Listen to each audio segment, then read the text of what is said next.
Allahumma salli wa sallim wa barik ala Sayyidina Muhammad wa ala alihi wa ashabihi ajma'in, amma ba'd. Fa ya ibadallah, Bapak Ibu kaum muslimin, jamaah maghrib serta para pendengar yang dirahmati Allah, mari malam ini kita terus-menerus bersyukur pada Allah atas limpahan rahmat dan karunia-Nya. Hari ini kita memasuki satu Jumadil Akhir, ya.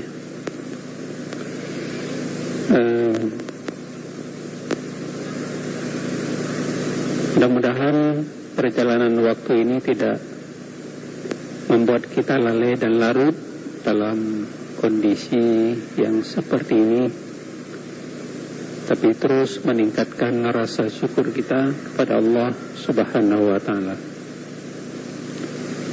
Selawat bering salam mari terus menerus pula kita sampaikan kepada Rasulullah Sallallahu Alaihi Wasallam, keluarga dan sahabat beliau sekalian. Pada malam ini mari kita lanjutkan kajian bahasan kita. Ahad malam yang lalu kita sudah memulai dengan berkah, yaitu keberkahan, berkah dalam sisi umur, berkah dari segi rezeki kita, berkah anak, dan seluruhnya, termasuk semua sisi aspek ini. Kita cari nilai-nilai keberkahan dari Allah Subhanahu wa Ta'ala. Malam yang lalu kita jelaskan di antara tiga hal itu berkah dalam keturunan, ya. Keturunan anak-anak kita. Di dalam Al-Quran, paling kurang anak itu dikelompokkan kepada lima kategori, 5 macam, ya, dalam Al-Quran. Yang pertama, anak itu disebut Al-Quran sebagai perhiasan hidup di dunia, zina. Al-mal wal banuna zinatul hayatid dunya wal baqiyatus salihatu khairun inda rabbika thawaba wa khairun amala. Itu dalam surah Al-Kahfi ayat ke-46. Jadi anak ini, harta dan anak itu perhiasan, dua-duanya perhiasan. Harta yang kita miliki bantuan Allah, ya, rahmat karunia Allah. Anak juga seperti itu. Yang namanya perhiasan kita harus jaga. Kita jaga bukan sekedar melihat, tapi bagaimana tanggung jawab kita mengisi hatinya, otaknya dengan ilmu, iman, ya, akidah yang benar, akhlak yang baik, ya. Kalau kita ada bunga, pot bunga, kita tanam bunga di rumah, kita selalu menyiram, menjaga. Kalau tidak disiram, apalagi panas, bisa mati. Kita isi dia, kita jaga, kita rawat dia. Yang kedua, anak disebut cahaya mata, qurrata ayun, ya. Ini dalam surah Al-Furqan ayat 74. Sering kalau ada akad nikah, sering ayat ini dibaca. oleh yang memberi tausiah, nasihat. Rabbana hab lana min azwajina wa dzurriyyatina qurrata a'yun waj'alna lil muttaqina imama. Ya Allah, karuniakanlah kepadaku istri dan keturunan, anak-anak yang qurrata a'yun, cendera mata, senang dilihat. Kalau di sini ada anak-anak, ya, tiap malam mungkin anak-anak banyak, jadi taman bermain, taman bermain. Jadi orang tuanya harus menjaga, ya, supaya tidak mengganggu kekhusyuan dari orang salat, jamaah salat. Jadi salat itu butuh sebuah kekhusyuan, ketenangan, ya. Karena kita menghadap Allah. Di situ huzurul qalbi, tafahum, paham, ya. Jadi kalau kita tidak khusyuk,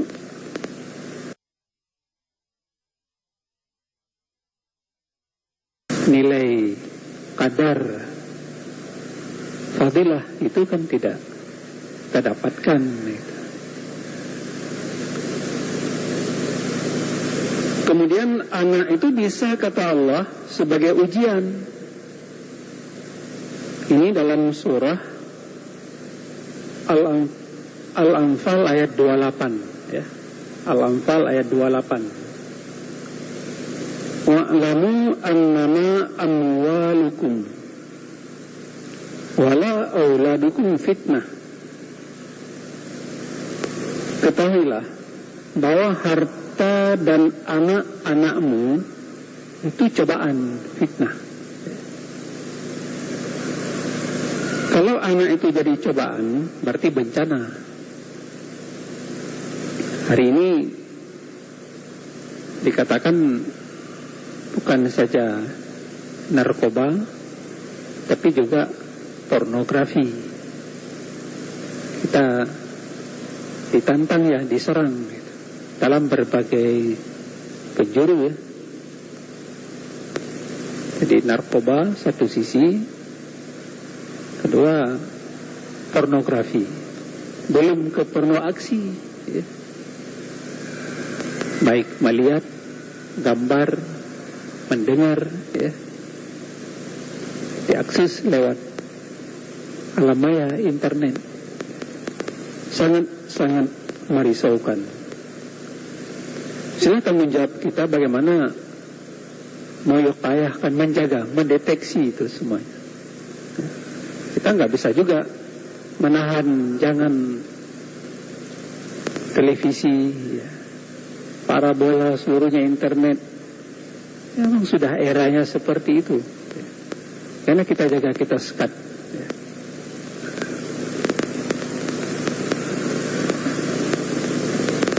Kemudian anak bisa jadi musuh, kata Allah.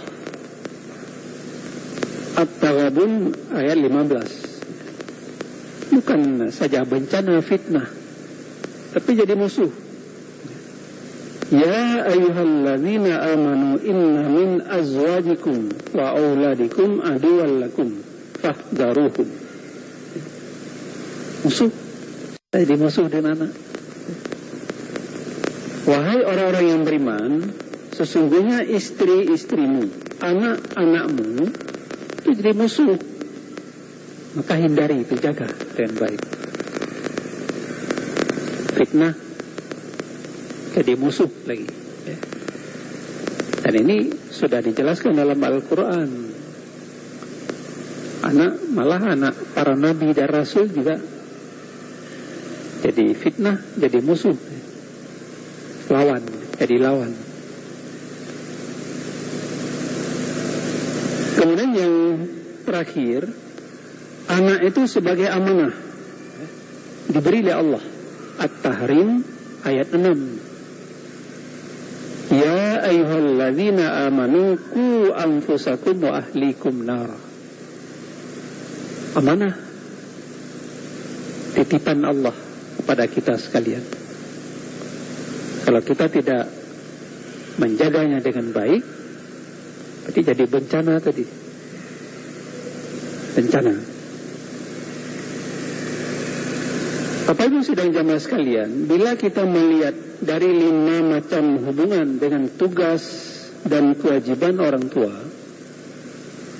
menunjukkan berat ya, amanah. Hari-hari ini saja kita masih ada, tapi berbagai ragam pola tingkah laku ya, anak-anak. Makanya Rasulullah mengatakan, didiklah anakmu, karena nanti mereka akan hidup yang tidak sama lagi dengan zaman hidupmu hari ini. 5, 10 tahun, 15 tahun ke depan ya. Bagaimana suasana ini? Kalau tidak kuat basic iman, ibadah syariah, akhlak yang mulia, kira bisa jadi generasi yang tidak kita inginkanlah oleh orang tuanya. Padahal satu sisi, semua orang tua ingin punya anak keturunan yang baik. Itu anak yang salih dan salihah, qurrata a'yun tadi. Dia bisa berdoa nanti kepada kedua orang tuanya. Senang, saya kira senang. Kalau sebaliknya yang terjadi, ya risih. Inilah yang dikatakan dalam surah An-Nisa, wal yakhshal ladzina law taraku min khalfihim dzurriyyatan di'afa khafu 'alaihim falyattaqullah wal yaqulu qawlan sadida. Kita hendaklah merasa khawatir, merasa takut terhadap anak-anak kita ya. Sekiranya kita tinggalkan dalam kondisi yang lemah ya. Di'afa, lemah imannya, ilmunya, dan finansialnya.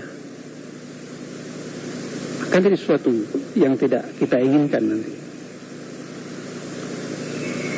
Rasulullah SAW memberi peringatan yang tegas kepada setiap orang tua yang menghindari dari rasa tanggung jawab kepada anaknya. Sesungguhnya Allah memiliki para hamba yang tak akan diajak berbicara pada hari kiamat nanti, tak disucikan dan tak pernah dilihat kepadanya. Lalu sahabat bertanya, ya Rasulullah, siapa mereka? Manhum ya Rasulullah, yang tidak pernah nanti dilihat oleh Allah, tak pernah disucikan kesalahannya. Siapa mereka? Rasulullah menjawab, anak yang berlepas diri dari tanggung jawab orang tua dan membencinya, serta orang tua yang berlepas diri dari anaknya, mengabaikan tanggung jawab.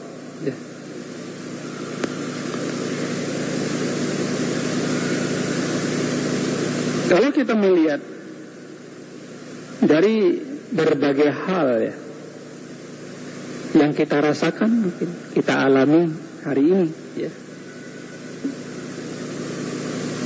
Hidup yang berkah, hidup yang berkah. Para hukama juga mengatakan paling kurang ada 3 hal hidup berkah. Yang pertama disebut al-mainul qalbi fahuwa hasbuh, condong hati. Hati kita condong tertarik apa adanya, dan kita mencukupkan apa yang sekarang ini kita rasakan diberi nikmat oleh Allah Subhanahu wa ta'ala. Kalau sedikit juga cukup ya. Banyak cukup, kurang juga cukup. Al-mailul qalbi ya. Fahuwa hasbuh. Orang yang beriman kuat dan mencintai ajaran agamanya, dia pasti hidup tenang. Dia salat dengan baik, dia peduli terhadap keluarganya, dia ta'awun, saling punya hubungan yang baik dengan tetangganya, ya. Merasa hidup ini senang, nikmat, ya. Tidak membuat dia susah dan khawatir, ya. Sedikit cukup, banyak juga cukup, ya. Kurang juga tidak mengeluh, ya. Saya jelaskan yang lalu, innal insana khuliqa halu'a idza massahu syarru jazua wa idza massahu khairu manu'a ilal musallin. Orang salat tenang dia, tidak ada halu-halah, tidak susah, ya. Karena dia selalu memohon kepada Allah, yang memberi rezekinya Allah, ya. Apa dia harus susah? Semua makhluk ini yang diciptakan oleh Allah ada rezeki diberikan. Semua ada, ya. Nggak ada yang tidak makan. Tapi dicari. Burung pagi hari terbang keluar cari karunia Allah. Dalam tanah ada cacing, jadi ada rezeki diberilah. Allah sangat adil, ya. Tak pernah mengerim rahmatnya kepada makhluk ini, ya. Jadi condong hati seseorang, apa yang sekarang ini ada, dia nikmati, dia syukuri.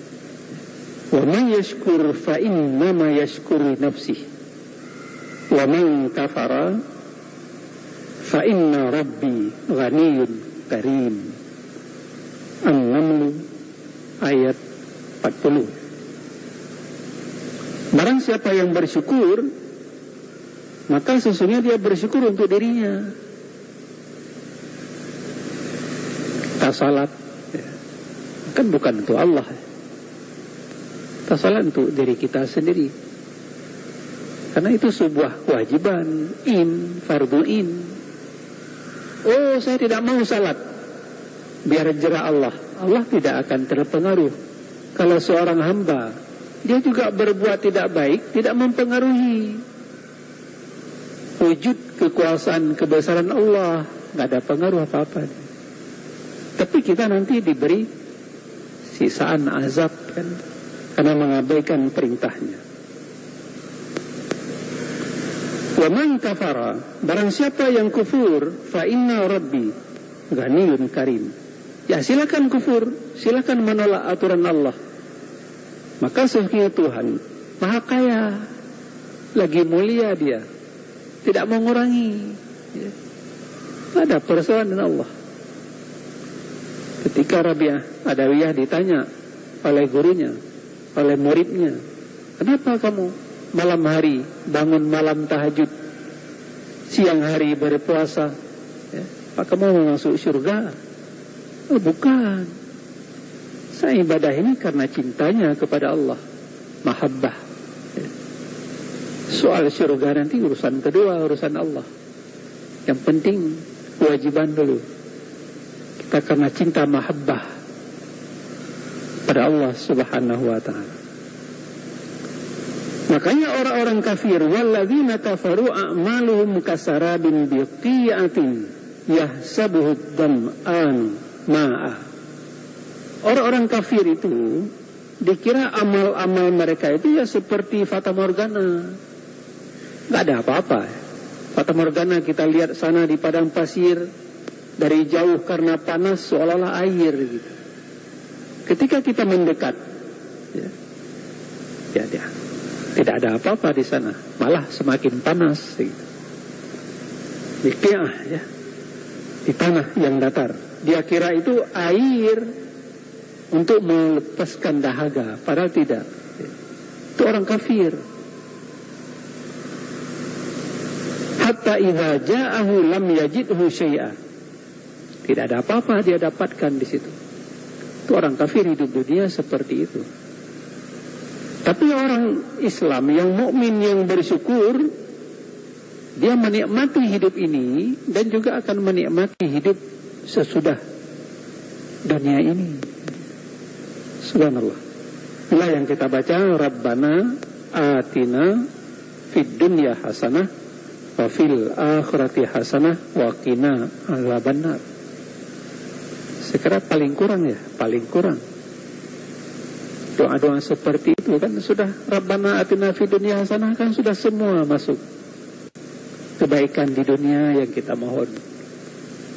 Nikmat hidup ini ya. Nggak ada sesuatu yang membuat kita susah di rumah tangga. Tak ada anak-anaknya baik semuanya ya. Ada suami amanah, jujur, istri juga begitu ya. Saling hidup baring, fungsi bertanggung jawab dalam keluarga ya. Aman jadi.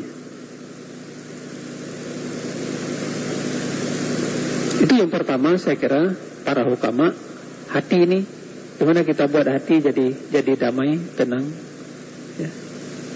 Kalau hati tenang, dunia jadi luas. Tapi kalau hati sempit, marah, dunia jadi sempit. Apa yang kita kerjakan apa? Pas. Tapi kalau senang, kita akan kecil kita kerjakan, seolah besar hasilnya. Kalau kita dalam semua hal senang dan ikhlas, nggak ada yang membuat kita jadi berat melakukannya. Malah kalau kita ikhlas, yang berat jadi ringan. Karena kita senang melakukan sesuatu yang baik. Nggak ada sesuatu kesusahan. Kalau kita hari duduk di sini, kan senang kita duduk. Nggak ada sesuatu dalam pikiran kita macam-macam ya, tapi senang menikmati. Yang kedua, ziyadah fi jumlatin wa ziyadah fi khair. Para ulama mengatakan bertambahnya jumlah nikmat, bertambah pula kebaikan. Bukan bertambah nikmat malah jadi binasa, bukan. Bertambahnya sesuatu nikmat dari Allah, semakin bertambahnya kebaikan. Tambah rezeki, alhamdulillah. Semakin mendorong kita bersyukur kepada Allah. Tambah lagi jabatan lain. Kita jaga amanah dengan baik, kita jaga. Lahir anak, kita terima sebagai karunia Allah. Kita rawat, kita jaga dia. Senang, tambah kebaikan. Bukan berarti tambah harta, tambah jauh dan Tuhan dan Allah. Tidak. Nggak berkah jadinya. Itu kita rasakanlah. Nggak ada hari-hari ini, nggak ada kurang. Ya. Kita juga tidak berani mengatakan kita kurang. Cukup pas, alhamdulillah. Ada kurang. Yang ketiga, sa'adah fil qalbi. Ketiga jadi bahagia ini, hati ini bahagia. Man akhlasa qalbahu alal iman ja'ala qalbahu saliman. Makanya Rasulullah mengatakan, barang siapa yang ikhlas hatinya melakukan sesuatu itu yang baik karena iman semata-mata kepada Allah, maka Allah menjadikan hatinya itu damai, tenang, sehat. Nah, gitu. Tenang hati, sehat hati. Ini hati sakit, tidak sehat, ya kita juga tidak ceria, tidak fresh, ya, tidak gembira. Cobalah kalau hati sakit, mana ada senyum, pasti marah. Tapi kalau hati senang, pasti kita akan senyum. Dan senyum itu jadi sedekah, kata Rasulullah. Tabassumu li akhika sedekah. Senyummu kepada saudaramu itu sedekah. Jadi mana ada pahala sebenarnya. Yang marah, kita marah, di mana-mana marah, bahaya juga. Nah, jadi akan membuat bahagia. Pertama, condongnya hati dan merasa cukup apa yang diberikan oleh Allah. Itulah kehidupan Rasulullah, qanaah sifatnya. Puas dengan apa yang ada. Kalau yang belum ada kita cari. Cukup, ya. Jadi kalau orang tidak pernah cukup, itu nafsu. Nafsu kapan bisa cukup? Kecuali mati. Bisa cukup nafsu itu. Karena ada kita bawa semua harta itu ke akhirat, ke alam barzah. Tak ada. Kita bawakan kain kafan 1 lapis, paling banyak 3 lapis. Tidak ada berlapis-lapis, kain putih semuanya. Ada standar, kita ada standar hidup ini. Tidak seterusnya hidup. Suatu saat akan mati. Inna lillahi wa inna ilaihi rajiun. Ketika ada musibah, kita disuruh baca itu. Sebenarnya milik aku ini milik Allah, dan kepada Allah tempat kembali. Kenapa kita harus ribut? Nikmat ya bertambah kebaikan. Semakin kita diberi oleh Allah, semakin hati ini cinta rindu kepada Allah. Maka Rasulullah ketika ditanya, Rasulullah kamu perlu harta? Rasulullah nggak pernah minta harta, ya. Yang diminta kan Rabbi zidni ilman, ilmu bertambah, ilmu. Ya Allah tambahkan ilmu kepadanya. Rasulullah nggak pernah kaya, karena Rasulullah nggak mau kekayaan. Karena kekayaan itu bisa membuat dia diri lupa, ya, lalai dan harta itu. Maka orang-orang yang rindu Allah, apapun yang dia kerjakan, dia selalu teringat waktu-waktu ini pada Allah Subhanahu wa ta'ala. Akhirnya dia memberikan sebuah kebahagiaan hatinya. Menyata pegah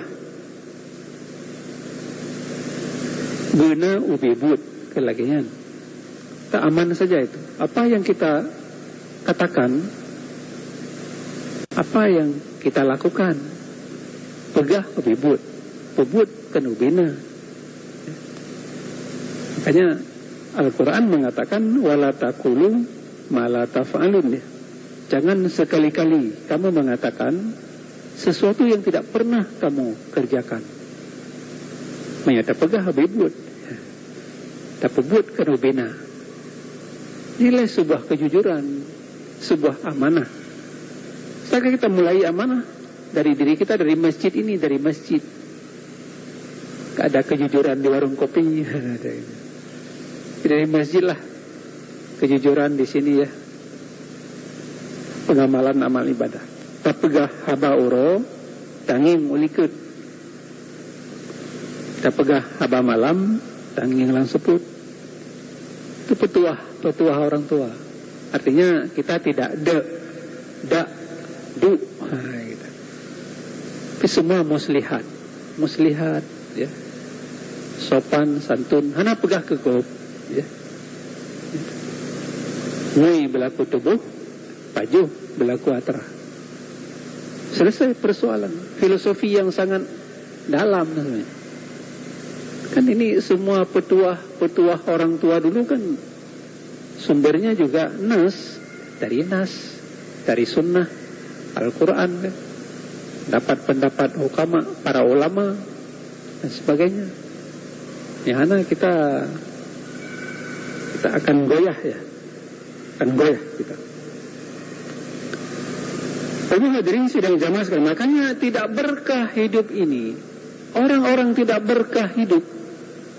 Uang banyak, cepat habis. Pengle, ya. Kiri kanan masuk uang, tapi nggak berkah, ya. Entah kemana habis nggak tahu juga, gitu. Sip, nah, gitu dan sebagainya. Ya. Uang banyak. Dan di Aceh juga uang banyak, triliun. Tapi habis juga uangnya, habis. Gak berkah. Kemudian kita kerja ada proyek, ada usaha, tapi hasilnya tidak memuaskan. Biasa begitu. Yang kerja orang Aceh, kerja orang Aceh, itu kualitas dan sebagainya. Jadi semua itu jadi tidak berkah, ya sia-sia, tak lakukan ya sebagainya. Nikmat itu ada dua. Ketika dikelompokkan jadi dua. Yang pertama nikmat yang bersifat mutlak. Misalnya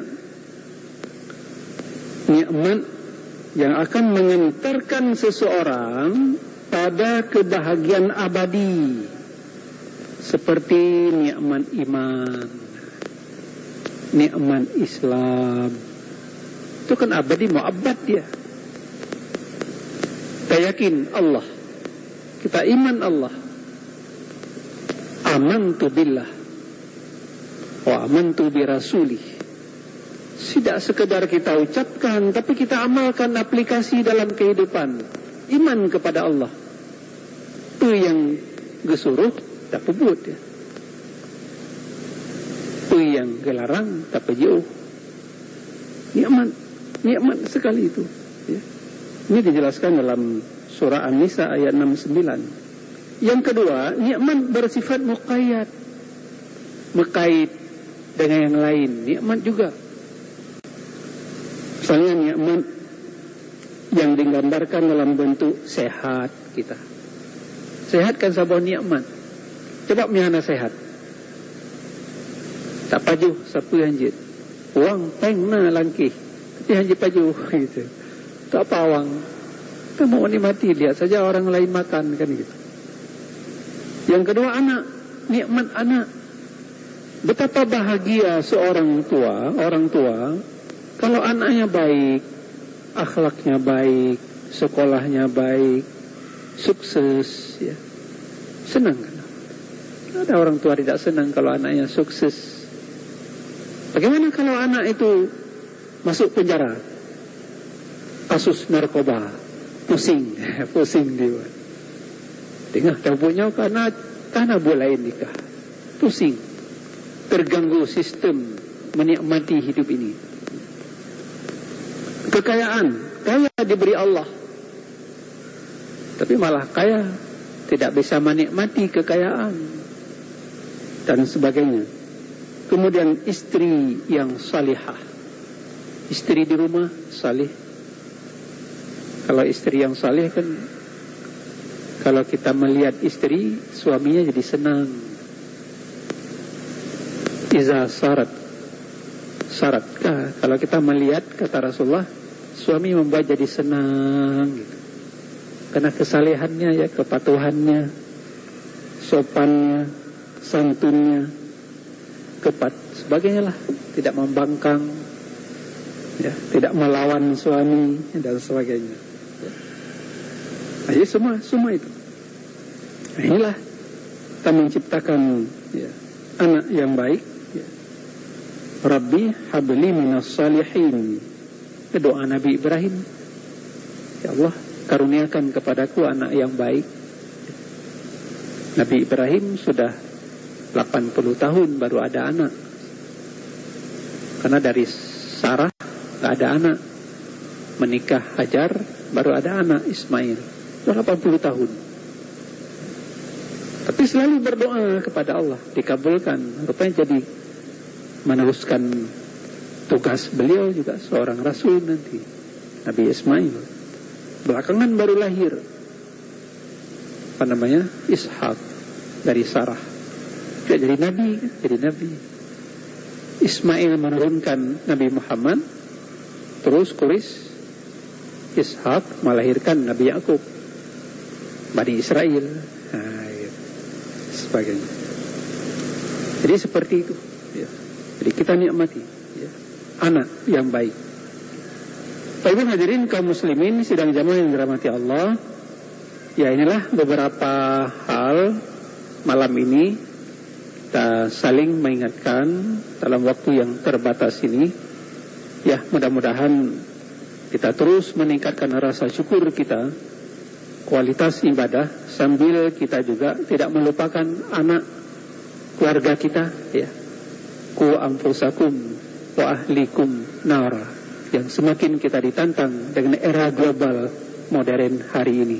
Mudah-mudahan Allah menjauhkan kita dari segala musibah dan bencana. Amin ya mujibas sa'ilin. Billahi taufiq wal hidayah. Assalamualaikum warahmatullahi wabarakatuh.